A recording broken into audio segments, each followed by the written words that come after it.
بسم اللہ الرحمن الرحیم۔ اقوال حضرت سخی پیر مدظ اللہ العالی۔ نمبر 1، اللہ جل شانہ کے چنے ہوئے اور خواہشات نفسانی کے دشمن ہی ذکر و عبادت میں محو و مست ہوتے ہیں۔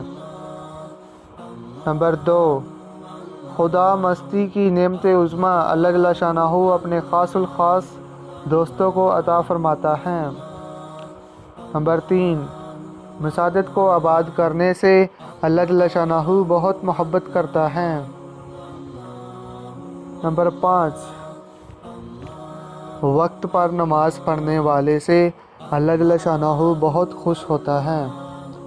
نمبر 6، جب طالب مولا اسم اعظم اللہ پر توجہ مرکوز کر لیتا ہے تو اس پر انوارات برسنا شروع ہو جاتے ہیں۔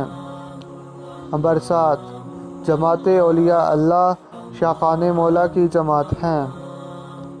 نمبر 8، اپنے مولا کی طرف دوڑنے والا دونوں جہانوں میں کامیاب ہو جاتا ہے۔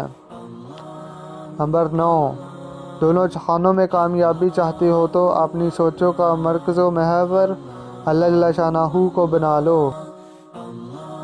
نمبر 10، خواہشات نفسانی کے پیچھے دوڑنے والا غموں، پریشانیوں، مصیبتوں، مشکلات، مسائل اور بے سکونی میں پھنس جاتا ہے۔